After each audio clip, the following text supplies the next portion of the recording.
I request Professor Sanjay Dwivedi ji to please deliver the lecture. आज की इस सुंदर सुबह पे श्री प्रमोद जी ने मेरा बहुत अच्छा परिचय कराया, उनका बहुत पहले धन्यवाद। सभी जो प्रोफेसर्स जो आईआईएमसी को यहां तक लेके आए हैं, जिनकी मेहनत से, जिनके लगातार परिश्रम से आईआईएमसी ने पहला स्थान मास कम्युनिकेशन इंस्टीट्यूट्स के बीच में बना रखा है, ऐसे सभी प्रोफेसर्स को मैं प्रणाम करता हूं। और आज जो पहली बार इस संवाद में शामिल हो रहे हैं, इस डायलॉग में शामिल हैं, ऐसे सभी विद्यार्थियों को जिन्होंने आईआईएमसी में प्रवेश लिया है, उनको बधाई देता हूं, शुभकामनाएं देता हूं, गुड मॉर्निंग बोलता हूं। आप सब बड़े भाग्यशाली हैं कि इस संस्थान में आपको प्रवेश मिला। निश्चित रूप से आप सर्वश्रेष्ठ होंगे, इसलिए आपको यहां पर मौका मिला है। तमाम नौजवान चाहते हैं कि आईआईएमसी में प्रवेश मिले, यहां पर उनको एजुकेशन मिले, उनकी पढ़ाई हो। उन सब में जो बड़े भाग्यशाली होते हैं, जिनका लकी नंबर बहुत अच्छा होता है, वे जो है इस यहाँ पे प्रवेश पाते हैं। अनिल जी मुस्कुरा रहे हैं, अनिल जी ने भी यहाँ पढ़ाई की है, प्रोफेसर अनिल सौमित्र जी ने आज यहाँ प्रोफेसर है। तो इस कक्षा में जो विद्यार्थी जुड़े उनको मैं धन्यवाद देता हूं, बधाई देता हूं, शुभकामनाएं देता हूं। मुझे अपार हर्ष का अनुभव हो रहा है कि आपसे पहली बार बातचीत हो रही है, और मैं उम्मीद करता हूं कि आखिरी बातचीत नहीं है, क्योंकि हम लोग जीवन बीमा निगम के जैसे हैं, जिंदगी के साथ भी और जिंदगी के बाद भी। क्योंकि हम ये चाहते हैं कि आपका नाम इतना बड़ा हो जाए कि हम आपसे पीछा न छुड़ा सकें, बार बार आपका नाम लें और अपने संस्थान को गौरवान्वित होता अनुभव करें, क्योंकि आप हमारे ब्रांड एम्बेसडर हैं। आप कल जब पत्रकारिता, जनसंचार, विज्ञापन की दुनिया में जाएंगे, नाम रोशन करेंगे, तो हम सब आपका नाम यहां पर दोहराएंगे और कई बार आपको व्याख्यान के लिए बुलाएंगे। और आप कहेंगे सर टाइम नहीं इस महीने, आप अगले महीने रखिए, मैं बहुत व्यस्त हूं। कई बार आप हमारा फोन भी नहीं उठाएंगे। तो मैं इस प्रकार की आपकी सफलता चाहता हूं, इस प्रकार आप गौरवशाली बने, अपने नाम, अपने परिवार का, संस्थान का, अपने टीचर्स का, हम सबका नाम रोशन करें। ये बहुत गौरव का समय है कि आईआईएमसी ने अपने गौरवशाली इतिहास के 57 ईयर्स पूरे कर लिए। आपको पता है, आपसे मेरी पहली मुलाकात है, इसलिए मैं आपसे एक छोटी सी कहानी शेयर करना चाहता हूं। आप सभी ने बास्केटबॉल के बहुत मशहूर खिलाड़ी माइकल जॉर्डन का नाम जरूर सुना होगा। माइकल का जन्म जो है एक बहुत गरीब परिवार में हुआ था, वो बहुत गरीब परिवार से आते थे। माइकल जब थोड़े बड़े हुए, उनके पिता ने उनको अपने पास बुलाया और एक बहुत पुराना इस्तेमाल किया हुआ उनको कपड़ा दिया, कॉटन दिया, और बताओ कि इस कपड़े की कितनी कीमत होगी। माइकल थोड़ा सोचने लगे और सोचकर उन्होंने बताया कि हो सकता है $1 का हो। उनके पिताजी ने उनसे कहा कि तुम्हें कुछ भी करके इस कपड़े को $2 में बेचकर बाजार में आना है, ये तुम्हारी परीक्षा है। माइकल ने सोचा ऐसा क्या किया जाए कि ये जो पुराना कपड़ा मुझे फादर दे रहे हैं, जिस कपड़े के मुझे $2 मिल जाए। उन्होंने इस कपड़े को खूब अच्छी तरह धुला और पास के रेलवे स्टेशन पर जाकर के 5 घंटों की कड़ी मेहनत के बावजूद किसी तरह उसे $2 में बेच दिया। उसके $2 उनको मिल गए। आफ्टर 15 डेज उनके पिताजी ने फिर वैसे ही कपड़ा उनको दिया और कहा इसको $20 में बेच के लाइए, $20 में बेच के लाइए। इस बार माइकल थोड़े आश्चर्यचकित हुए, बोले पिताजी चाहते क्या है, इसका $20 कौन देगा, ये कपड़ा $20 का, $1 में बिक जाए ये बड़ी बात है। लेकिन उन्होंने अपना दिमाग लगाया और उस कपड़े पर मिकी माउस का एक स्टिकर लगा दिया और ऐसे स्कूल के सामने जाकर खड़े हो गए जहां पर ज्यादातर अमीर घरों के बच्चे पढ़ने के लिए आते थे। उस स्कूल में पढ़ने वाले एक छोटे से बच्चे ने अपने पापा से जिद की और उस कपड़े को $25 में खरीद लिया। $25 उनको मिल गए, $25 मिल गए उनके। कुछ दिन के बाद माइकल के पिताजी ने उनको फिर बुलाया और फिर एक कपड़ा दिया। ऐसा कपड़ा आपको आपके प्रोफेसर भी यहां आपको पकड़ाएंगे, ध्यान रखिएगा, इसलिए मैं कहानी से शुरू कर रहा हूं। तो उनके फादर ने फिर एक कपड़ा पकड़ाया और कहा कि इसको $200 में बेच करके आइए कैसे भी। माइकल को लगा असंभव है, पिताजी क्या कर रहे हैं मेरे साथ आप। लेकिन हार नहीं मानी माइकल ने, क्योंकि हार मानने वाला बच्चा नहीं था। उन दिनों उनके शहर में एक बहुत प्रसिद्ध फिल्म अभिनेत्री शूटिंग के लिए आई हुई थी। माइकल वहां पहुंचे, किसी तरह से जो एक सिक्योरिटी का घेरा रहता है स्टार्स के आगे, उस सिक्योरिटी के घेरे को तोड़ा, उस एक्ट्रेस का ऑटोग्राफ ले लिया उस कपड़े पे और अगले दिन माइकल ने उस कपड़े को $200 में बेच दिया। और एक आदमी ने कहा कि नहीं नहीं, इसके मैं $200 नहीं दूंगा। उन्होंने $2000 इसको खरीद लिया। आप सोचिए, जिस कपड़े को $200 बेचना चाहते थे वो कपड़ा $2000 में बिक गया। माइकल जब घर पहुंचते हैं और अपने पिताजी को पूरी कहानी सुनाते हैं, उनकी पिता की आंखों में आंसू आ गए। वे बोले, बेटा आप तुम अपने जीवन में कुछ भी कर सकते हो, कहीं भी जा सकते हो। और आप देखिए माइकल जॉर्डन आज ऐसे व्यक्ति हैं जो नई पीढ़ी की, न्यू जनरेशन के लिए मिसाल की तरह हमारे सामने। इसलिए अपना टारगेट फिक्स करना, टारगेट अगर जिंदगी में होगा तो आपकी दिशा भी तय होगी कि किस दिशा में जाना है। ज्यादातर समस्या क्या होती है आज के नौजवानों के सामने, हम सबके सामने रही, कि हमारे पास टारगेट नहीं था, हमें कोई बताने वाला नहीं था कि हम क्या करें। अगर आपका टारगेट तय हो जाएगा तो आपकी दिशा भी तय हो जाएगी। जब दिशाएं तय हो जाती हैं, जब आप तय कर लेते हैं मुझे ये करना है, तो आपकी प्राथमिकताएं, प्रायोरिटीज फिक्स हो जाती हैं। जब आपकी प्रायोरिटीज फिक्स हो जाती है तो अपने आप में गतिशीलता आ जाती है। जब आपको पता होता है आप क्या करना है तो बड़ी तेजी से आप काम करते हैं। तो पहला काम है टारगेट फिक्स करना, उसके बाद हमारी दिशा तय हो जाएगी, और जैसे दिशा हमारी तय होती है हमारी प्रायोरिटीज फिक्स हो जाती है, और हम प्रायोरिटी जैसे हमारे जीवन में आती है मित्रों, तुरंत हमारे जीवन में गतिशीलता आ जाती है। और जब गतिशीलता आ जाती है जिंदगी में तो जिंदगी स्वच्छ बनी रहती है। हमारे गांव में कहते हैं, रमता जोगी और बहता पानी सदा पवित्र रहता है, पानी को जमा कर दो पानी सड़ जाएगा।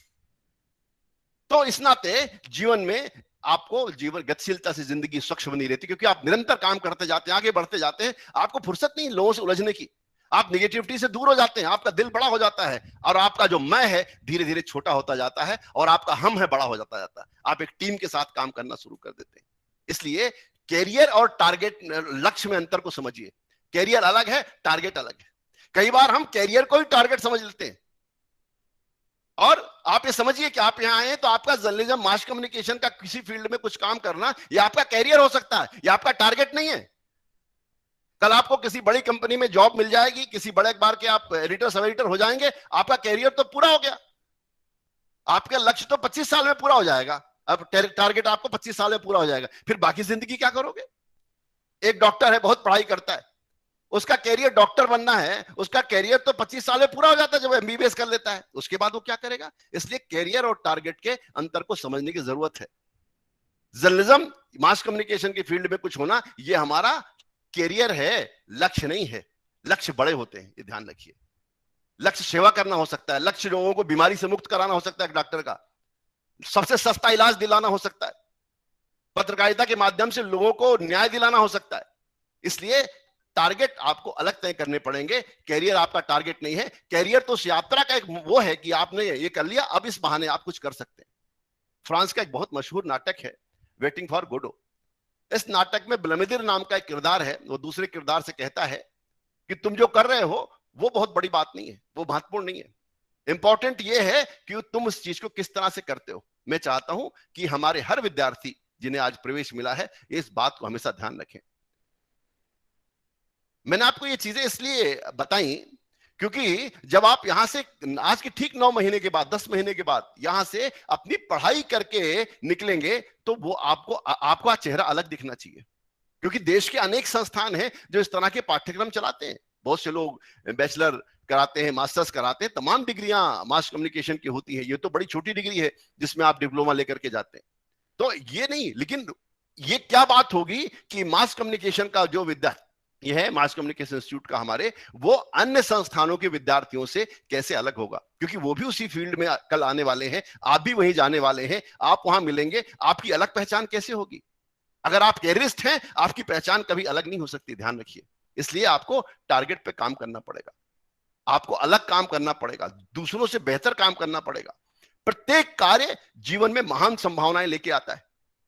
छोटे से छोटा काम भी जीवन के लिए उसी तरह महत्वपूर्ण है जैसे एक छोटा सा बीज होता है जो बाद में बड़े वृक्ष में तब्दील हो जाता है। किसी आदमी का, किसी भी इंसान का मापदंड उसकी आयु से नहीं लगाया जाता, बल्कि उस जिंदगी में उसने क्या काम किए, जिंदगी उसने किस तरह से जी है, इसके नाते उसका मूल्यांकन होता है। इसलिए जो कर्मवीर हैं वो काम को ही जीवन का आधार बनाते हैं। और हमारा जो सबसे प्रामाणिक ग्रंथ भारतीय संस्कृति का है गीता, वह कर्मयोग का उपदेश देता है। गीता ही कहती कर्मण्येवाधिकारस्ते मा फलेषु कदाचन, जिसमें एक व्यक्ति है अर्जुन नाम का, जो भारी सेना को देखकर, भारी महावीरों को देख करके अपने हथियार डाल देता है, डिप्रेशन में चला जाता है। कहता भाई साहब हमसे नहीं हो पाएगा, सब हमारे बड़े लोग खड़े हैं, मैं इनसे क्या जीतूंगा, इनसे क्या लड़ूंगा। भगवान कृष्ण फिर गीता को उपदेश देते, तुम राजपुत्र हो, अगर तुम नहीं लड़ोगे तो बाकी लोग कैसे लड़ेंगे? इस देश में बहुत गरीब गुरबा लोग भी हैं, सामान्य लोग हैं, सामान्य स्थितियों में पैदा हुए लोग हैं, वो कैसे अपने अधिकारों के लिए संघर्ष करेंगे? अगर एक राजपुत्र अपने अधिकार को छोड़ देता है, फिर कृष्ण ने जो कुछ भी गीता में कहा वो सब आपको उसका पाठ करना चाहिए। कैसे एक आदमी की जिंदगी में ट्रांसफॉर्मेशन आता है, गीता ने कैसे कृष्ण ने गीता के माध्यम से कैसे अर्जुन के खोए हुए आत्मविश्वास को वापस लाने का काम किया। कभी कभी हम शिकायत करते हैं काम बड़ा छोटा है, मेरी पर्सनालिटी, मैं ये काम करूंगा, लेकिन कभी हमने सोचा है कि जो नदी होती है, बहुत भारी नदी हमें दिखती है, बहुत बड़ी नदी हमें दिखती, गंगा जैसी बड़ी नदियां दिखती हैं, वो प्रारंभ में बड़ी छोटी होती है। एक छोटा बालक भी पार कर सकता है, जहां से उसका स्रोत होता है, जहां से गंगा निकलती है, उसको छोटा बालक पास कर लेगा। एक जो बहुत बड़ा वृक्ष होता है, बहुत सारे लोगों को छाया देता है, अपने मीठे फलों से लोगों को तृप्त करता है, अनेक पक्षियों का बसेरा होता है, आरंभ में वह एक बीज के रूप में होता है। ये जो हल्की हवा के झोंके से उड़ जाए, एक छोटी चिड़िया भी उसको निगल जाए, एक चींटी उसको उठा करके ले जाए, इतना छोटा बीज है। और याद रखिए, एक बहुमूल्य जो मोती भी प्रारंभ में एक बालू का कण होता है। मेरा मानना है यह स्थिति हम सब की है। प्रत्येक महान और असाधारण काम करने वाले जो लोग हैं वो सामान्य में छोटे और सामान्य होते हैं। आप जैसे नौजवान जब उसमें एकाग्र होकर लगते हैं तो वो काम महान और असाधारण महत्व के बन जाते हैं। मैं आपको फिर एक किस्सा सुनाऊंगा। हम सभी ने थॉमस एल्वा एडिसन का नाम सुना होगा। वैज्ञानिक बनने की आकांक्षा रखने वाले बालक एडिसन को उनके शिक्षक ने पहले कहा कि पहले अच्छे से घर में साफ सफाई करो, तुम्हारी पढ़ाई वढ़ाई में मुझे दिखती नहीं। और वो उनके घर में झाड़ू वाड़ू का काम उन्होंने किया। जब शिक्षक ने देखा इस बालक के इस काम में भी वैज्ञानिक प्रतिभा और बहुत गहरी दिलचस्पी काम कर रही है, तो उन्होंने उनको विज्ञान की शिक्षा देनी प्रारंभ की और अपने धीरे धीरे अपनी क्वालिटीज को बढ़ाते हुए एडिसन एक बहुत महान वैज्ञानिक बने। इसलिए आप याद रखिए कि महान बनने वाले व्यक्ति के जीवन का प्रारंभ उन कामों से होता है जिनको बहुत छोटा, बहुत महत्वहीन और सामान्य काम समझते हैं। उन पर ही हमारे जीवन की भावनाओं का भवन खड़ा होता है। मनुष्य जो अपने कर्तव्य, परिश्रम, उत्साह की आग में तपता है, उसके भीतर जो सोया हुआ असली व्यक्तित्व है वो उभर करके सामने आता है। इसलिए कभी संघर्ष से डरिए मत, छोटे काम को छोटा सोच के छोड़िए मत। जो काम मिले उस काम को पूरी ईमानदारी के साथ, पूरी प्रामाणिकता के साथ करिए। जीवन और प्रकृति के जो रूप है इसको समझ के ही एक बहुत बड़े हिंदी के कवि है गोस्वामी तुलसीदास, जिन्होंने रामचरितमानस लिखी है, उन्होंने लिखा है, कर्म प्रधान विश्व रचि राखा, जो जस करहि सो तस फल चाखा। कर्म से बड़ी कोई चीज नहीं। गीता से लेकर सब जगह ये बात कही गई है। अमेरिका के टेनेसी में रहने वाली एक 4 साल की लड़की है, उसके पैरों में लकवा हो जाता है, बैसाखी के सहारे बड़ी कठिनाई से चल पाती है, लेकिन उस लड़की ने हिम्मत नहीं छोड़ी, वो हिम्मत नहीं हारती। वो चलने की जगह दौड़ने का अभ्यास करने लगी और एक वक्त ऐसा आया जब वह ओलंपिक खेलों की दौड़ में शामिल हुई और उसने 3 पदक जीते। और इस लड़की का नाम था गोल्डीन रुडॉल्फ, जो आज भी अमेरिका में रहने वालों लोगों के लिए एक प्रेरणा स्रोत है। इसलिए हमें कुछ ना कुछ इस बात को समझना पड़ेगा कि हमें हार नहीं माननी, हिम्मत नहीं हारनी। हर शताब्दी अपनी किसी ना किसी चीज के लिए पहचानी जाती है। ऐसे ही जो ये सेंचुरी है जिसमें आप बैठे हुए हैं, 21वीं सदी, यह इंटरनेट और सोशल मीडिया की शताब्दी है। मीडिया के जो तमाम आयाम बदल रहे हैं, उससे यह समय बदलाव का समय भी कहा जा सकता है। कम्युनिकेशन के नए नए तरीके सामने आए, नए नए माध्यम सामने आए, वो हमारी जिंदगी का हिस्सा बन गए। ऐसे में लोगों को जोड़ने वाला सोशल मीडिया भी एक नया माध्यम सामने आया है। सोशल मीडिया का क्रेज दुनिया में कैसे बढ़ रहा है, इसको इस बात से आप अंदाजा लगा सकते हैं कि दुनिया भर में सोशल मीडिया का जो इस्तेमाल करने वालों की संख्या है, इसे इस्तेमाल न करने वालों की संख्या से ज्यादा हो गई है। फूडसूट और वीआर सोशल की एक रिपोर्ट है जिसके मुताबिक दुनिया भर में सोशल मीडिया यूजर्स की संख्या जो है बढ़ करके अब इस समय 4 अरब के आसपास हो रही है, जो दुनिया की आबादी का 51% है। ये रिपोर्ट कहती है कि पिछले 1 साल में सोशल मीडिया के यूजर्स में 10% से ज्यादा इजाफा हुआ है। और इस नाते आप औसत निकालते हैं तो रोजाना 10 लाख यूजर्स और हर सेकंड में 12 लोग सोशल मीडिया से जुड़ते हैं। एक रोचक जानकारी मैं आपके साथ साझा करना चाहता हूं। डेटा रिपोर्टर की एक रिपोर्ट है जो बताती है कि सोशल मीडिया पे एक यूजर औसतन 2 घंटे 22 मिनट का वक्त बिताता है। अगर सोशल मीडिया पर सारे जो यूजर्स हैं उनका टाइम जोड़ दिया जाए तो हर दिन 10 लाख साल के बराबर का समय हम सोशल मीडिया पे खर्च करते हैं। ये बताने के लिए जरूरी है कि किस तरह का मीडिया कन्वर्जेंस दुनिया के अंदर हो रहा है। इस मीडिया कन्वर्जेंस को समझ करके हमें अपनी जो कम्युनिकेशन की पढ़ाई है वो करनी है। ये बात ध्यान हमें रखनी है कि मीडिया की जो भूमिका है वो बदल गई है। मीडिया का जो बायर है, जो उपभोक्ता है, जो इस्तेमाल करने वाले वो सब बदल गए। और इस नाते आप देखते होंगे कि जो हमारा ट्रेडिशनल मीडिया है वो धीरे धीरे अपने को डिजिटल मीडिया में कन्वर्ट कर रहा है। आज बड़े से बड़ा जो प्रिंट का हाउस है उसके ई पेपर है, उसके ऐप है, उसकी पोर्टल है, उसकी वेबसाइट है, क्योंकि वो अकेला अब प्रिंट के सहारे जी नहीं सकता। और ये जो डिजिटल ट्रांसफॉर्मेशन है इसको हर विद्यार्थी को समझने की जरूरत है। इस डिजिटल ट्रांसफॉर्मेशन को 4 चीजें चलाती हैं। पहला है कंटेंट, दूसरा है कम्युनिकेशन, तीसरा है कॉमर्स और चौथा है कॉन्टेस्ट। जब चारों सी मिल जाते हैं तो ये डिजिटल ट्रांसफॉर्मेशन पूरा हो जाता है। और आप देखिए कि भारत इस वक्त इंटरनेट और स्मार्टफोन्स के सबसे बड़े बाजार के तौर पे विकसित हो रहा है। अमेरिका की कंपनी सिस्को के मुताबिक 2021 जब खत्म होगा तब तक भारत में स्मार्टफोन के इस्तेमाल करने वालों की संख्या लगभग दोगुनी होकर के 83 करोड़ तक पहुंचने की संभावना है। ये छोटी मोटी बात नहीं। 2022 तक भारत में इंटरनेट डाटा की खपत आज के मुकाबले 5 गुना ज्यादा बढ़ जाएगी। और इस तरह हम देखते हैं कि फेसबुक, ट्विटर, व्हाट्सएप इसके जो उपभोक्ता हैं वो बड़ी संख्या में भारत में बढ़ते जा रहे हैं। और इस नाते हमें देखना है कि मीडिया का हम किस प्रकार का इस्तेमाल करेंगे कि इस देश की जो डाइवर्सिटी है उस डाइवर्सिटी को व्यक्त करते हुए इस देश को एकता के सूत्र में बांध सके। हमारे देश की सबसे बड़ी शक्ति यह है कि हम संकट के वक्त बहुत जल्दी एकजुट हो जाते हैं, लेकिन संकट टलते ही वो भाव हमारा खत्म हो जाता है। इस नाते हमें लोगों को साथ लेने की जरूरत है। मीडिया अपने लोगों का प्रबोधन करने में ये भूमिका निभा सकता है। मीडिया का काम ये भी हमें समझना पड़ेगा, सिर्फ इंफॉर्मेशन देना नहीं है। इंफॉर्मेशन देने का काम कभी रहा होगा, अब अगर इंफॉर्मेशन दे करके मीडिया जिंदा नहीं रह सकता। आप ये समझिए, पहले हमारी पुरानी किताबों जो हम लोग मीडिया के विद्यार्थी थे पढ़ाया जाता था, मीडिया के 3 काम है। To inform, Pramod ji, to inform, to educate और टू एंटरटेन, 3 चीजें बताई जाती थी। अब आप बताइए अगर कोई इंफॉर्मेशन के सहारे कोई मीडिया हाउस बैठा रहेगा तो कब तक चलेगा? क्योंकि इंफॉर्मेशन तो लोगों के मोबाइल में मिनटों में फैल जाती है। इंफॉर्मेशन देने का काम मीडिया से लिया जा चुका है। अब इंफॉर्मेशन देके कोई जर्नलिज्म कर लेगा वो बच नहीं सकता। आपका अखबार सुबह आएगा 5 बजे, 6 बजे, 7 बजे। तो ये चीज है कि आज जो है कोई भी इंफॉर्मेशन, आज आईएमसी के सामने कोई एक्सीडेंट हो जाए, अभी 2 लोग फोटो खींचेंगे और डाल देंगे, वो चलेगी। मतलब इंफॉर्मेशन देने का जो मूल काम था मीडिया से वह लिया जा चुका है, छीना जा चुका है। लिटरली कह रहा हूं, छीना जा चुका है। इंफॉर्मेशन देके आप अब मीडिया में नहीं रह सकते। अब आप क्या करेंगे? आपका काम कठिन है। एक जमाने में 20 लोग मिलकर एक अखबार बना देते थे और उस अखबार में जो छपा होता था वो पूरा शहर उसको मान लेता था। 8-10 लोग मिलकर के टेलीविजन का बुलेटिन बना देते थे।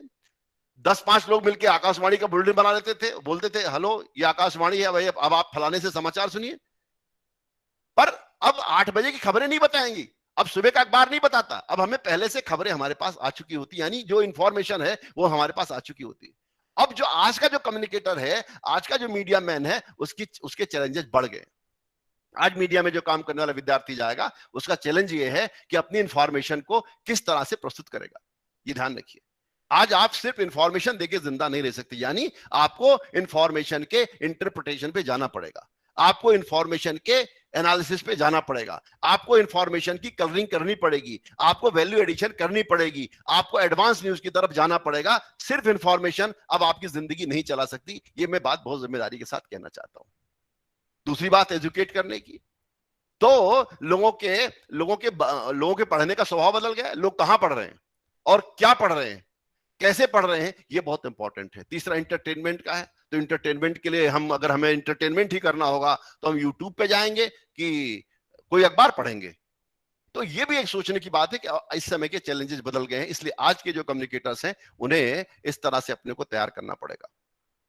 हिंदी का जब पहला अखबार निकला, आपकी कक्षाओं में शायद बताया जाएगा, उसका नाम था उदंत मार्तंड। उसका वाक्य था, ध्येय वाक्य, जो एक मोटो होता है हर नेशन का, उसका ध्येय वाक्य था हिंदुस्तानियों के हित के हित। यानी पत्रकारिता का क्या उद्देश्य है, ये चीज हमें समझनी पड़ेगी। हमें अपने लोगों की भलाई के लिए, अपने लोगों की बेहतरी के लिए, अपने लोगों को न्याय दिलाने के लिए पत्रकारिता का इस्तेमाल करना है। मीडिया टीचर होने के नाते मेरा मानना है कि पत्रकार कोई बिजनेस मैनेजर नहीं है, वह खबरों को लेकर के चलने वाला, अपने लोगों को न्याय दिलाने के लिए काम करने वाला व्यक्ति है। इस कक्षा में बहुत सारे विद्यार्थी हैं जो विज्ञापन और जनसंपर्क की दुनिया में भी जाएंगे। विज्ञापन का एक आम आदमी की जिंदगी में क्या असर पड़ता है, उसका एक छोटा सा किस्सा आपको सुनाना चाहता हूं। भारत में जब एड का काम शुरू हुआ तो बिक्री बहुत कम थी, कंपनी को बहुत परेशानी थी और सेल्स कैसे बढ़ाई जाए। कंपनी ने एक नया विज्ञापन बनाया, इस एड में एक हीरो आए और लोग एड से प्रभावित हुए और लोगों ने उसको खाना शुरू कर दिया, तो सेल्स उसकी डबल हो गई। तो मेरा यह मानना है कि पूरे विश्व में डिजिटल एड पर खर्च होने वाला जो खर्च है वो बढ़ता जा रहा है और ये माना जा रहा है 2021 तक $375 बिलियन से ज्यादा ये खर्च बढ़ जाएगा। यानी कि जो एडवर्टाइजिंग का बिजनेस है वो किस तरह से पूरी दुनिया के अंदर बढ़ने वाला है, इस पर ध्यान देने की जरूरत है। आंध्र के जनसंपर्क विभाग के रिटायर्ड डायरेक्टर हैं सीवी नरसिम्हा रेड्डी, उनकी किताब है public relations in effective media strategy में पीआरओ के उन्होंने गुण बताए कि पीआरओ कैसा होना चाहिए। उन्होंने लिखा है पीआरओ में एंटीना और रिसीवर का बुनियादी गुण होना चाहिए, सूचनाओं को जनता तक पहुंचाने और जनता की प्रतिक्रियाओं को प्रबंधन तक पहुंचाने का काम पब्लिक रिलेशंस ऑफिसर्स को करना पड़ता है। संकट काल में, दैवीय आपदा में, दुर्घटना के समय जनसंपर्क की भूमिका बहुत महत्वपूर्ण हो जाती है। एसोचैम ने हाल में एक सर्वेक्षण किया जिसमें निष्कर्ष निकाला गया कॉर्पोरेट जगत पब्लिक रिलेशंस को अपने कारोबार का एक अभिन्न हिस्सा मान चुका है, उन्हें इससे कारोबार बढ़ाने में मदद मिलती है। एसोचैम का यह भी कहना है कि भारत में लगभग 1500 के आसपास जनसंपर्क एजेंसियां हैं जहां पर 40,000 से ज्यादा लोग काम कर रहे हैं। एक अनुमान के मुताबिक भारत में लगभग 2 लाख लोग जनसंपर्क के विभिन्न कामों में काम कर रहे हैं। भारत में जनसंपर्क के क्षेत्र की कल्पना किस बात से की जा सकती है कि 2021 तक, जब यह साल खत्म होने वाले होगा, उसके आंकड़े शायद आएंगे, तब तक यह बिजनेस एक अनुमान है कि 30 लाख करोड़ रुपए तक पहुंच जाएगा। इससे इस व्यवसाय के अंदाजे को आप समझ सकते हैं किस प्रकार का ग्रोइंग बिजनेस है। आज भारतीय जनसंचार संस्थान भारतीय भाषाओं की जो पत्रकारिता है उसके शिक्षण में भी बहुत महत्वपूर्ण भूमिका निभा रहा है। पूरे भारत में भारतीय भाषाओं के बढ़ते प्रभाव को हम देख सकते हैं। मेरा मानना है कि भाषाई पत्रकारिता को हम भारत की आत्मा कह सकते हैं। आप देखिए, लोग आज भी अपनी भाषा में समाचार पत्रों को पढ़ना पसंद करते हैं, इसलिए तेजी के साथ जो रीजनल न्यूज है उसका बहुत बिजनेस बढ़ रहा है। आज अलग अलग बोलियों में अखबार छपने लगे, क्षेत्रीय भाषाओं में रेडियो टेलीविजन के कार्यक्रम प्रसारित हो रहे हैं। इतना ही नहीं, जिस स्मार्टफोन के द्वारा हम सोशल मीडिया के संपर्क में रहते हैं वहां भी भारतीय भाषाओं का बहुत दबदबा चल रहा है। एक वक्त था जब टेलीविजन के आने के बाद कहा गया कि अखबार खत्म हो जाएंगे, लेकिन ऐसा नहीं हुआ। इंटरनेट आने पर भी वही आशंका उत्पन्न हुई और दुनिया के तमाम देशों में अखबारों के प्रकाशन में गिरावट आई। भारत में ऐसा नहीं हुआ। आप देखिए, इंटरनेट आने के साथ साथ क्षेत्रीय भाषाई अखबार घट नहीं रहे हैं बल्कि बढ़ रहे हैं। और मुझे लगता है सूचना के जो तमाम माध्यम है एक दूसरे का विकल्प नहीं, एक दूसरे का पूरक बनकर, जिसमें कन्वर्जेंस की बात कर रहा था, पूरक बन के सहयोगी बन रहे हैं। इंटरनेट के द्वारा जहां सूचना का तंत्र मजबूत हुआ है वहीं भाषाई पत्रकारिता के लिए संभावनाओं के नए द्वार खुल गए। एनसेट एंड यंग की जो रिपोर्ट है वो उसने बताया था कि 2019 में टेलीविजन, प्रिंट और डिजिटल के माध्यमों में लोगों ने रीजनल जो कंटेंट है उसको बहुत ज्यादा यूज किया, उसका इस्तेमाल किया। ये रिपोर्ट बताती है कि टेलीविजन में 50% से अधिक, सिनेमाघरों में रिलीज होने वाली फिल्मों में 44%, समाचार पत्रों प्रचार प्रसार में 43% और ओटीटी कंटेंट में लगभग 30% क्षेत्रीय भाषाओं के कंटेंट में वृद्धि देखी गई। यानी आने वाला जो समय है वो रीजनल लैंग्वेज के मार्केट को ज्यादा बढ़ाने वाला है, यानी जो क्षेत्रीय भाषाओं में हमारा व्यापार व्यवसाय बहुत बढ़ने वाला है। आप देखिए, महात्मा गांधी बहुत बड़े पत्रकार थे, विदेशों में उनकी पढ़ाई लिखाई हुई थी, हिंदी अंग्रेजी का उनको ज्ञान था, गुजराती में भी लिखते थे क्योंकि उनकी मूल भाषा वो थी, पर वो क्षेत्रीय भाषाओं की शक्ति से वाकिफ थे। और इस नाते हमें यह भी ध्यान रखना है कि हमें बहुभाषिकता की ओर चलना है। हिंदी अंग्रेजी के साथ साथ हमें एक और भारतीय भाषा सीख करके अपनी प्रगति को बढ़ाना है, क्योंकि अब जो है क्षेत्रीय भाषाओं में काम करने वालों की मांग धीरे धीरे बढ़ती चली जाएगी। हमारा ये निरंतर प्रयास रहना चाहिए कि हमारी भाषा समर्थ कैसे हो सकती है। मेरे मन में एक विचार आता है, क्या कभी हम हिंदी और उड़िया जो भाषाई पत्रकारिता की वर्कशॉप करें। उड़िया में जो अद्भुत शब्द हैं उनको हम हिंदी का हिस्सा बनाएं, और कभी हम मराठी भाषा और हिंदी भाषा के बीच वर्कशॉप करें, जो अद्भुत शब्द हैं उन्हें हिंदी के पास लेकर के आए। उससे इन दोनों भाषाओं की शक्ति बढ़ेगी। इस संदर्भ में मैं आप सब लोगों से अनुवाद प्रक्रिया का भी जिक्र करना चाहूंगा, क्योंकि अभी नई शिक्षा नीति जो आई है उसमें अनुवाद पर बहुत जोर दिया गया है। एक ट्रांसलेशन की पूरी यूनिवर्सिटी बनाने की बात हो रही है। तो पत्रकारिता, विज्ञापन, रेडियो, टेलीविजन का जो कम्युनिकेशन के विद्यार्थी हैं उनको अनुवाद का जो प्रोसेस है, ट्रांसलेशन का जो प्रोसेस है, उसको जरूर समझना चाहिए। वैदिक युग में एक शब्द हम देखते हैं, पुनः कथन, और वो आज ट्रांसलेशन के रूप में हमारे सामने। प्राचीन काल में ये काम जो है एक स्वांता सुखाय माना जाता कि ठीक है, मुझे अच्छा लगता है तो मैं किसी अच्छी किताब को पढ़ के दूसरी भाषा में अनुवाद करूं। जैसे आपको पता होगा, दारा शिकोह ने उपनिषद का अनुवाद किया था फारसी में, तो उस समय लोग अपनी इच्छा पूर्वक करते थे। अब पर 21वीं सदी में अनुवाद एक जरूरत बन गया है, उसका एक मार्केट है। भारत जैसे बहुभाषी देश में लोगों के बीच में अगर आप संवाद करना चाहते हैं तो अनुवाद का बहुत महत्व है। मेरा मानना है कि ये जो टाइम है ये अनुवाद का भी टाइम है। आपको 2-3 भारतीय भाषाओं के अलावा कोई विदेशी भाषा आ जाए, आपकी कीमत बहुत बढ़ जाती है, आप एक बहुत विशिष्ट व्यक्ति हो जाते हैं कि आप 4-5 भाषाएं जानते हैं, 4-5 भाषाओं पर आपका अधिकार है। तो जीवन के हर क्षेत्र में अनुवाद का एक महत्व बढ़ता जा रहा है। आज सारा विश्व जब सामाजिक व्यवस्था पर एक तरह से विचार कर रहा है, व्यक्ति और समाज को एक नई दृष्टि मिली है और एक ग्लोबल विलेज के दौर में हम रह रहे हैं। अब ग्लोबल विलेज जो टर्म है वो इसी तरह का टर्म है जिसमें एक संवाद अधिकतम होगा, लोग एक दूसरे से कनेक्ट होंगे। क्योंकि देखिए, हम इसको ग्लोबल टाउन भी कह सकते थे, ग्लोबल कस्बा भी कह सकते थे, ग्लोबल शहर भी कह सकते थे, पर हमने ग्लोबल विलेज शब्द का इस्तेमाल किया। क्यों किया होगा लोगों ने ग्लोबल विलेज शब्द? मेरी ये व्याख्या है कि ग्लोबल विलेज का इस्तेमाल इसलिए किया अनिल जी कि विलेज में आदमी कनेक्ट रहता है। आपके घर में कोई व्यक्ति आएगा, साइकिल से जाएगा, हमारे बड़े पापा उसको पूछेंगे, हाँ भाई किकरे घरे आया, कहां जा रहे हो, क्या किससे मिलना है? तो गांव में लोग कनेक्ट होते हैं, शहरों में वो कनेक्टिविटी कम हो जाती, कस्बों में थोड़ी और कम हो जाती है, और कम होती महानगरों में बिल्कुल खत्म हो जाती है। तो ग्लोबल विलेज का जो मेन वो है, मुख्य वो है, वह जो है लोगों की कनेक्टिविटी को एक तरह से वो करता है। ठीक है, ये टर्म जो है एक बाजार के नाते विकसित किया गया। तो हमारा ये मानना है कि हमें भारत को सिर्फ बीपीओ और आउटसोर्सिंग के जरिए तकनीकी विश्व शक्ति नहीं बनाना है, हमको भारत को एक नॉलेज सोसाइटी के अंदर तब्दील करना है, जो बात हमारे प्रधानमंत्री जी लगातार कह रहे हैं। अगर हम नॉलेज सोसाइटी में तब्दील नहीं होंगे तो सिर्फ बीपीओ और आउटसोर्सिंग के एक केंद्र बन के रह जाएंगे। इसलिए हमें मूल काम अपनी भाषाओं में प्रारंभ करना पड़ेगा। भारत में सामाजिक परिवर्तन और आर्थिक विकास का निरंतर हमको इसको जरिया बनाना पड़ेगा। इसमें भारतीय भाषाओं की बड़ी भूमिका होने वाली है। आप सभी स्टूडेंट्स आने वाली जिंदगी में तरक्की करना चाहते हैं, कोई जहां खड़ा वहां नहीं रहना चाहता, सब दौड़ना चाहते हैं, सब आगे बढ़ना चाहते हैं, सब जीवन में सुख समृद्धि और अपना नाम चाहते हैं। उसमें मैं आपको AAA का सिद्धांत देता हूं। AAA क्या है? AAA है, पहला है आत्मबल, दूसरा है आत्मविश्वास, और तीसरा है आत्मनिर्भरता।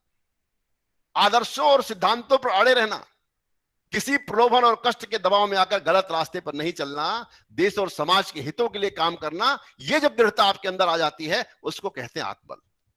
जो व्यक्ति स्वार्थ और सुविधाओं को ठोकर मारकर अपने लिए नहीं, अपने लोगों के लिए, अपने देश के लिए, उसको हम आत्मबल संपन्न कहते हैं। दूसरा ए है आत्मविश्वास। जीवन के सब क्षेत्रों में सफल होने के लिए आत्मविश्वास की जरूरत होती है। अगर कॉन्फिडेंस नहीं है, बहुत बड़ी ताकत है, समझ लीजिए आप, कॉन्फिडेंस नहीं है आप कुछ नहीं कर सकते। स्वामी विवेकानंद जो आइकॉन है नौजवानों के, वो कहा करते थे, आत्मविश्वास से बड़ा दूसरा कोई मित्र नहीं है, और आत्मविश्वास के कारण बाधाएं भी मंजिल पर पहुंचाने वाली सीढ़ियां बन जाती हैं। अमेरिका के बहुत मशहूर वक्ता हुए राल्फ वाल्डो इमर्सन, वो कहते थे आत्मविश्वास सफलता का मुख्य रहस्य है। इसलिए मैं आप सबसे निवेदन करना चाहता हूं, अपने अंदर बिल्कुल आत्मविश्वास लेकर चलिए, कभी निराश मत होइए। छोटी मोटी बाधाएं आए कोई समस्या नहीं है, आपने अपना काम करना है और समय आपको सफलता देगा, इसमें कहीं दो राय नहीं है। इस सिद्धांत का तीसरा और अंतिम है आत्मनिर्भरता। मनोविज्ञान शास्त्र कहता है, साइकोलॉजी कहती है कि जब आप दूसरों पर आश्रित रहते हैं, जब आप ये समझते हैं कि हमारे कष्टों को कोई दूसरा दूर करेगा, आप बहुत बड़े भ्रम में। सारी समस्याओं को सुलझाने की कुंजी आपके भीतर है। इसलिए संसार में सफलता प्राप्त करने की आकांक्षा और अपनी योग्यताओं में वृद्धि करना प्रारंभ करिए। आत्मनिर्भरता ऐसा दिव्य गुण है जिसको विकसित कर लेने पर संसार का कोई काम कठिन नहीं रह जाता, और कोई चीज बाधा नहीं बन सकती। ना सामान्य परिवेश बाधा बन सकता है, ना सामान्य पढ़ाई बाधा बन सकती है, ना सामान्य जीवन बाधा बन सकता है, ना छोटे शहरों से आप आए हैं ये आपके लिए बाधा है। कोई बाधा नहीं हो सकती। मैं आपको सैकड़ों ऐसे उदाहरण दे सकता हूं जिसमें गांव से आए बच्चों ने शिखरतम पद छुए हैं। मैं आपको अभी के उदाहरण देता हूं। हमारे राष्ट्रपति श्री रामनाथ कोविंद जिस गांव में कानपुर के रहते थे, उस झोपड़ी में बरसात में पानी गिरता था।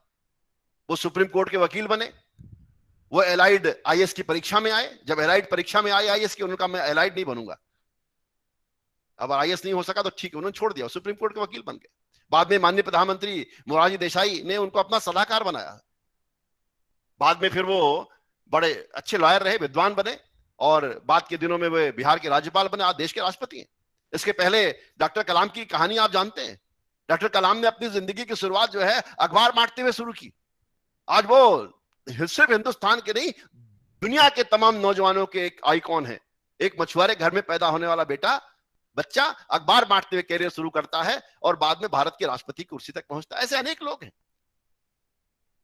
ऐसे अनेक लोग हैं जिनके उदाहरण दिए जा सकते हैं। इसलिए आते ये कहना कि सामान्य स्थितियों के जो आप ऑर्डिनरी व्यक्ति हैं एक्स्ट्रा ऑर्डिनरी बन सकते हैं, और आपने ये भी देखा है जो एक्स्ट्रा ऑर्डिनरी स्थितियों में पैदा होते हैं वो ऑर्डिनरी बन जाते हैं। आज आप देखिए, सुबह एक कहानी आती है जो आपकी आंखों को दुख से भर देगी। सुबह का अखबार देखिए, उस अखबार में छपा है कि 2 टीचर्स को आतंकवादियों ने जम्मू कश्मीर में मार दिया। उसमें एक टीचर की कहानी छपी है, कौर मैडम की। कौर मैडम अपने एक मुस्लिम छात्र को, क्योंकि वो कमजोर था आर्थिक दृष्टि से, उसके लिए 15,000 रुपए एक मुस्लिम परिवार को देती थी वहां उसके पालन पोषण के लिए, उसकी पढ़ाई के लिए। आप सोचिए कि स्कूल टीचर की सैलरी क्या होती है। एक स्कूल टीचर जिसकी सैलरी बहुत कम होती है वो अपनी सैलरी में से 15,000 रुपए जो है एक अपने विद्यार्थी के लिए खर्च करती है। आज उसकी आतंकवादियों ने कल उसकी हत्या कर दी। ऐसे लोग आपको मिलेंगे जो अपनी दिनारदारी के लिए, जो अपनी उसके खुलूसी के लिए जाने जाते हैं, जिन्होंने अपनी मेहनत से सब कुछ पाया है। आज उनकी मृत्यु पर मैं आप सबकी तरफ से उन्हें श्रद्धांजलि देता हूं कि हम जब भी शिक्षक हैं, हमें पता है कि एक शिक्षक जो है अपने विद्यार्थी के लिए क्या महत्व रखता है, और एक विद्यार्थी के मन में अपने टीचर के लिए क्या होता है। टीचर एक रोल मॉडल भी है, वो एक आदर्श सेट करता है। वो जो कहता है, जो बताता है, उससे पीढ़ियों का निर्माण होता है। और स्कूल टीचर्स तो बहुत ही सम्मान के पात्र हैं, क्योंकि वो बिल्कुल कच्चा जो बीज होता है उस बीज को किस तरह से बड़ा बनाते हैं। और मैं आपसे कहना चाहता हूं कि प्रत्येक विद्यार्थी की जो सफलता होती है, हमारे विद्यार्थियों की जो सफलता होती है, वही किसी संस्थान, उसके शिक्षकों, उसके प्रबंधकों की सफलता है। इसलिए आज मैं अपने प्रत्येक विद्यार्थी को यह भरोसा दिलाना चाहता हूं कि मेरी जो चिंता है, हमारे अध्यापकों की जो चिंता है, इवन पूरा जो हमारा संस्थान है, उस संस्थान के सब लोगों की चिंता में सिर्फ मेरे विद्यार्थी हैं। हमारी कोशिश होगी कि आपको उच्चतम शिक्षा मिले, उच्च गुणवत्तापूर्ण शिक्षा मिले, श्रेष्ठतम प्रशिक्षण मिले। यह मैं आपसे आज कमिटमेंट करना चाहता हूं। आप वो सब ज्ञान कौशल यहां पाएं जो आपको किसी अन्य जगह उपलब्ध नहीं हो। मैं चाहता हूं दुनिया के सफलतम लोगों के साथ, जिन्होंने अपनी सफलता के झंडे गाड़े हैं, ऐसे लोगों के साथ आपका संवाद हो, भले वो ऑनलाइन हो, उसमें कोई समस्या नहीं है। जिनसे आप वो गुण सीख पाए, वो जिजीविषा सीख पाए, जिससे कोई व्यक्ति किसी भी क्षेत्र में नेतृत्वकारी भूमिका में आता है। आपको बैक बेंचर नहीं बनना है, आपको नेतृत्व करना है, समाज का नेतृत्व करना है आगे बढ़ के। जो मैंने कैरियर और टारगेट की बात की, कैरियर आपका कुछ भी हो सकता है, पर टारगेट आपका होगा कि आप लोगों की सेवा कर सके। और हम अपने विद्यार्थियों के लिए वो हर अवसर सुलभ कराना चाहते हैं जो उनके सर्वांगीण विकास के लिए जरूरी है। आपके काम कार्य में गुणवत्ता होनी चाहिए, श्रेष्ठता होनी चाहिए, और एक अच्छे संवाद से आप बेहतर दुनिया बना सके, इसके लिए हम आपको तैयार करना चाहते हैं। और मैं अपने सभी प्यारे विद्यार्थियों से यह भी कहना चाहता हूं कि सिर्फ पत्रकार तैयार करना, कम्युनिकेटर तैयार करना, विज्ञापन एजेंसियों के लिए कॉपीराइटर तैयार करना, ये हमारी योजना नहीं है। हम ऐसा चाहते भी नहीं। हम चाहते हैं कि हम लीडर्स पैदा करें जो आने वाले 10 वर्षों में मास कम्युनिकेशन की दुनिया में बड़े और वैश्विक नाम बन सके। यहां से मास कम्युनिकेशन के आइकॉन्स निकल करके जाएं, ये मैं चाहता हूं, ये हमारी इच्छा है। एक शिक्षक के लिए अपने विद्यार्थियों से प्रिय कोई चीज नहीं होती। मेरा पूरा जीवन मेरे विद्यार्थियों के लिए समर्पित है, और मेरे जो सभी आदरणीय शिक्षक हैं संस्थान के, उनकी भी ये इच्छा है। मैं आपको भरोसा दिलाता हूं कि मेरा पूरा स्नेह आईएमसी के प्रत्येक विद्यार्थी को समान रूप से मिलेगा। वो क्वेट्टा में पढ़ता है कि आइजोल में पढ़ता है कि अमरावती में पढ़ता है अनिल जी के पास, या वो जम्मू में रहता है, वो दिल्ली में रहता है। कोई भी प्रिविलेज्ड बॉय और बेबी हमारे लिए नहीं है। सभी लोगों को समान संवाद के अवसर मिलेंगे। क्योंकि आप ये देखिए कि आईएमसी में हम जितनी मेहनत कर रहे हैं वो किसके लिए है, ये संस्थाएं किसके लिए बनाई गई हैं। कोई भी जो शिक्षण संस्था होती है, वह एकेडमिक इंस्टीट्यूट होता है, वो विद्यार्थियों के लिए होता है, उसके भविष्य को बनाने के लिए होता है, उसको एक नया रास्ता दिखाने के लिए होता है। मैं यही कह सकता हूं आज के इस मौके पर, पहला संवाद है कि मेरा बिना शर्त प्रेम अपने हर विद्यार्थी के लिए है। और ये प्रेम कुछ पाने के लिए नहीं है कि आपसे मुझे कुछ चाहिए, रिटर्न गिफ्ट नहीं चाहिए। ये सिर्फ इसलिए है कि आप इस देश का भविष्य हैं। आने वाले समय में आप इस देश को आगे लेकर के जाएंगे। आपको पता है हम लोग आजादी का अमृत महोत्सव मना रहे हैं। ये आजादी कैसे मिली है? आप जैसे तमाम नौजवानों ने अपनी सब कुछ, अपनी जिंदगी खाक कर दी, अपने को फना कर दिया वतन के लिए, तब आज ये आजादी मिली। आपको पता होगा कि हमारे जितने राष्ट्र नायक हैं, पहली पीढ़ी के जो सेनानी हैं, आप देखिए वो कहां से पढ़ करके आए, विदेशों से पढ़ के आए, बैरिस्टर की पढ़ाई पढ़ करके आए विदेशों में, बड़ी बड़ी डिग्रियां लेके आए, महात्मा गांधी से लेकर के बाबा साहब भीमराव अंबेडकर से लेकर पंडित जवाहरलाल नेहरू से लेकर के सरदार पटेल से लेकर डॉक्टर लोहिया की पीएचडी भी जर्मनी हुई। सारे लोग जो है विदेशों से पढ़ के आए, अच्छी खासी अंग्रेजी बोलते थे, अच्छा खासा कैरियर उनके सामने था। सुभाष चंद्र बोस नेताजी को हम याद करते हैं, उन्होंने उस जमाने में आईसीएस की परीक्षा पास की, जो आज आईएएस की परीक्षा है। वो चाहते बड़ा सुंदर कैरियर पा सकते थे, पर नहीं, उन्होंने कैरियर पर जोर नहीं दिया, उन्होंने टारगेट पे जोर दिया। जो मैंने आपसे टारगेट और कैरियर की बात कही, कैरियर तो उनका आईसीएस बनना था, उन्होंने कैरियर पूरा कर लिया, आईसीएस बन के आईसीएस छोड़ दी उन्होंने पास करके। टारगेट क्या रखा? भारत मां को गुलामी से मुक्त कराना। दुनिया के तमाम बड़े बड़े लोगों से उन्होंने उस समय संवाद बनाया, पत्रकारिता की, फॉरवर्ड ब्लॉक नाम का अखबार निकाला। आपको पता होगा उस जमाने के जितने बड़े स्वतंत्रता संग्राम सेनानी हैं, सब अखबार निकालते हैं। गांधी अखबार निकालते हैं, नेहरू अखबार निकालते हैं, बाबा साहब अम्बेडकर मूक नायक नाम का अखबार निकालते हैं, बहिष्कृत भारत निकालते हैं, सबने अखबार निकाले। नेताजी सुभाष चंद्र बोस तो अखबार भी निकालते हैं और रेडियो भी चलाते हैं, आजाद हिंद नाम से। तो मास कम्युनिकेशन को एक टूल की तरह उन्होंने इस्तेमाल किया। मतलब मास कम्युनिकेशन उनके जीवन का कैरियर नहीं था, एक टूल था, उसको उन्होंने इस्तेमाल किया आजादी के आंदोलन के लिए।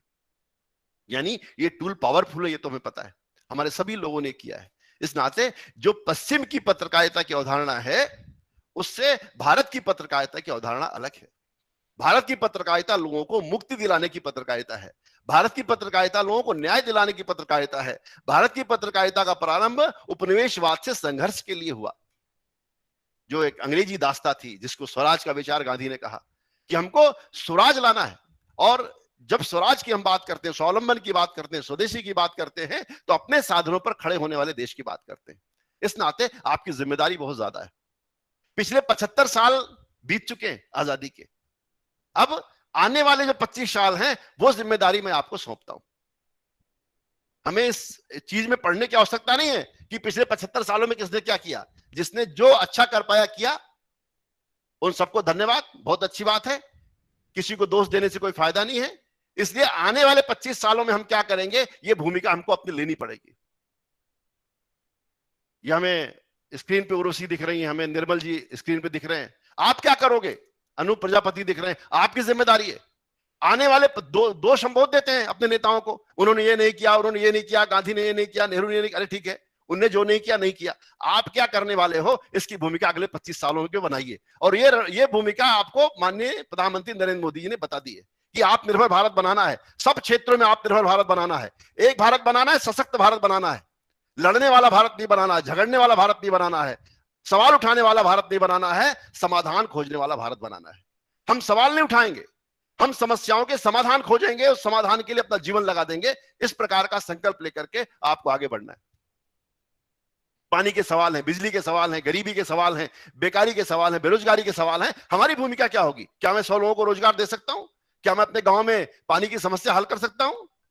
क्या मैं 5 गांवों को गोद लेकर के वहां पर पानी के सवाल को हल कर सकता हूं? क्या मैं अपने गांव के आसपास जो है लोगों को जैविक खेती के लिए प्रेरित कर सकता हूं, जिससे पेस्टिसाइड का उपयोग रुके, वहां पर खेती खराब होने से बचे? ऐसा बहुत लोग नौजवान काम कर रहे हैं, ऐसा नहीं कि लोग नहीं कर रहे हैं, बहुत सारे नौजवान ये काम कर रहे हैं। इसलिए सामाजिक बदलाव, सोशल चेंज का हमको भाग बनना है। सामाजिक बदलाव के लिए जब हम काम करेंगे, एक नया भारत बनेगा, एक सुंदर भारत बनेगा। और इसलिए सिर्फ पत्रकारिता पढ़ने हम नहीं आए हैं, इस देश को बदलने के लिए भी लाए हैं। हमारी भूमिका छोटी छोटी होगी। आप देखते हैं भगवान श्री राम जो है सेतुबंधु रामेश्वरम पे पुल बांध रहे होते हैं, आपने कहानी सुनी होगी। उसमें गिलहरी है, थोड़ी थोड़ी जाके वो बालू डालती है। गिलहरी का योगदान बहुत ज्यादा नहीं, उससे कोई फर्क नहीं पड़ा होगा, पर जो गिलहरी की भावना है वो बड़ी महत्वपूर्ण है। इसलिए हम जहां पर हैं, हमारी जितनी भूमिका, हमारी जितनी हैसियत है, उतना लोगों के लिए काम करें। इसलिए क्योंकि आप भारत का भविष्य है। मैं जब आपसे कहता हूं, मैं आपसे बिना शर्त प्रेम करता हूं, तो ये प्रेम कुछ पाने के लिए नहीं है, इसलिए है कि आप इस देश का भविष्य है। इस देश के आने वाले 25 सालों में आप इस देश की भूमिका तय करेंगे। आपकी बेहतरी में ही एक सुंदर दुनिया का सपना छिपा हुआ है। और ये बात आपसे और कहना चाहता हूं कि पिता और गुरु, फादर एंड टीचर, दो ही ऐसे रिलेशंस हैं जो हमेशा चाहते हैं उनका विद्यार्थी उनसे आगे निकल जाए। कई बार पिता अपने बच्चे में अपना सपना देखता है, मैं नहीं कर पाया, मेरा बेटा करेगा, मेरी बेटी करेगी, मेरी बिटिया करके दिखाएगी, ये पिता सोचता है। यहां के विद्यार्थियों ने आज दुनिया के हर पत्रकारिता संस्थान में, मीडिया संस्थान में एक शानदार उपस्थिति बनाई है। वो सब लीडिंग पोजीशंस में, आप भी लीडर बनेंगे और इस नाते इस संस्थान की गरिमा को, इस संस्थान के महत्व को बनाए रखने की आवश्यकता है। आपको मैं एक बार फिर से उज्जवल भविष्य की शुभकामनाएं देता हूं। थोड़ी बाधा पड़ी तकनीकी, उसके लिए आपसे माफी भी चाहता हूं। ये ऑनलाइन कक्षाओं में संभव है, ऐसा हो जाता है, पर ऑनलाइन कक्षाओं का सबसे अच्छा लाभ यह है कि दुनिया के किसी हिस्से में बैठा हुआ विद्वान आपसे संवाद कर सकता है, आपको समय दे सकता है, जिसको फिजिकली आने में थोड़ी समस्या है। तो ऑनलाइन कक्षाओं की कुछ बाधाएं और कुछ अच्छाइयां दोनों को साथ देकर के हाइब्रिड मोड में कक्षाओं का संचालन करेंगे। मृणाल सर यहाँ पर दिख रहे हैं, मैं उनको नमस्कार कर रहा हूँ, प्रणाम कर रहा हूँ, स्क्रीन पर उन्हें देख पा रहा हूँ। और आप सब जो यहाँ बैठे हुए हैं, आप सबको नमस्कार, बहुत बहुत धन्यवाद। अपना बहुत ख्याल रखिए, मास्क जरूर लगाइए और सोशल डिस्टेंसिंग का पालन कीजिए। दिवाली का मौसम है, दिवाली के लेकर के सरकार ने बहुत सारे अलर्ट जारी किए हैं। त्योहारों को मर्यादा के साथ मनाएं, भीड़ भड़के में न जाएं, बच करके रहें, अपने स्वास्थ्य का बहुत ध्यान रखें। सब खुश रहें। बहुत धन्यवाद, नमस्कार। धन्यवाद सर, धन्यवाद महानिदेशक महोदय। हमने सभी स्टूडेंट को सूचित किया था कि कोई सवाल पूछने की अनुमति नहीं है, लेकिन आपने, मुझे लगता है, स्टूडेंट्स के सभी प्रश्नों का जवाब दे दिया है। इसलिए स्टूडेंट्स का ये कलेक्टिव कुछ एक मैसेज लग रहा है कि दिवाली से पहले ही आपने उन्हें दिवाली का उपहार दे दिया है। धन्यवाद सर। हमारे साथ इस लेक्चर में आदरणीय महानिदेशक महोदय के साथ प्रोफेसर गोविंद सिंह जी, हमारे डीन एकेडमिक्स, वो भी जुड़े हुए हैं। प्रोफेसर वीरेंद्र कुमार भारती हमारे पब्लिकेशन डिपार्टमेंट के हेड हैं। डॉक्टर अनिल कुमार वेदावतूर जी फ्रॉम कोटायम, ये भी हमारे साथ जुड़े हुए हैं। Professor Anubhuti Yadav, professor Sangeeta Panvendra, ADG Shri K Satish Namboodiri पाठ जी हमारे साथ जुड़े हुए हैं। प्रोफेसर सुरभि दहिया हैं, प्रोफेसर राकेश गोस्वामी हैं, और भी हमारे फैकल्टी मेंबर्स, एकेडमिक एसोसिएट्स यहाँ जुड़े हुए हैं। और कुछ स्टूडेंट की ये थोड़ा एक शिकायत रही है कि वो जुड़ नहीं पाए हैं, गूगल मीट में थोड़ा लिंक की प्रॉब्लम थी। इस लेक्चर की एक रिकॉर्डिंग बाद में आपको उपलब्ध हो जाएगी, आप चाहें तो सुन सकेंगे, ये शेयर कर ली जाएगी। और आपकी जो नेक्स्ट क्लास है वो आपका जो कोर्स वाइज शेड्यूल है उसके अकॉर्डिंग होगी। आप अपने कोर्स डायरेक्टर्स की जो इंस्ट्रक्शन है उसके अकॉर्डिंग नेक्स्ट क्लास ज्वाइन करेंगे। Now I request professor Anubhuti Yadav to please propose a vote of thanks. Yeah, thank you so much, Professor Pramod. Before I propose vote of thanks, I would like to take this opportunity to welcome all the students. Usually on the first day, all the faculty members, they meet all the students. But yesterday I had an interaction with ADN PR students. I couldn't meet students from other department. So from my side, a warm welcome to all of you to IMC. And as Professor Sanjay has said that, you people are lucky. But I would say that you're lucky, and at the same time, you are all very deserving. That's why you are part of IMC. And in fact, it was such a motivating and inspiring address by, our DG. He talked about number of things, and he had, given you life lessons. There are 2-3 things which I really liked. Say, for example, when he talked about, career and target, right? So when you are joining institute like IMC, definitely, like, you have certain aspirations, you have certain ambitions, you would like to do a certain kind of job, but you should not limit yourself to that. This is something which we do not want from our students. You have to be a leader in the media and entertainment industry, and more than that, you have to be a responsible citizen. I think that is something which we all need to work towards. He has also shared with you, number of case studies, number of, inspiring stories. Though he comes from a journalism background, but, with the story of, Michael Jordan, he actually gave you a very nice, inspiring lesson on advertising, marketing, packaging. So that is something which was done by him. And he touched upon number of things. A very important point he raised was that, nowadays it's not easy to be there as a media person, especially in the field of journalism, when every individual has, most of the people have access to smartphones, when they can create content, they can publish content. So your role as a media person will change. We used to talk about, 5 W's, to H. Nowadays, as Professor Sanjay said very rightly, that you have to focus more on how, you have to focus more on why, because rest of the other things anybody can do, and a kid with a smartphone in his or hand can, tell that what happened, where it happened, who was involved in that. So your role has changed, and in fact you have to work towards that, and that's the challenge which you people will be facing. Another very important issue which he has raised is of, translation, content in the regional language. You would see that nowadays all of us, whether we are in Delhi or, someone there in Kerala or Gujarat, we are searching content on internet, and we would like to consume content in our regional languages, right? So, which means that you people can play a very important role in creating content in regional languages, and we look up to you because we feel that this is an army. There are a lot of students out there who can play a very important role in creating content for the internet, which is in regional language and which will help people in consuming content. So it was a very inspiring and motivating session. Last time VG sir joined little late, and he interacted with our students towards the end of the semester, and after that, we keep getting a lot of requests that ki sir ko bulaiye session ke liye, but by the time the session had ended. But this time, sir, since you have interacted on the second day, I'm sure that a lot of requests will be coming from other departments for your address and for your lecture. So you have to keep coming, and you have to keep inspiring and guiding the department also, and the students also. And the last is, just keep this thing in mind, that just by being here at IMC, by being our students, you become our brand ambassadors, right? And IMC is a #1 institute, not because of us. Faculty members, they keep on changing, they keep retiring. It is #1 because of you people, right? So, this is something which we have to keep in mind if we really want that our institute should remain #1. So we look up to you, you students, that you should be responsible students.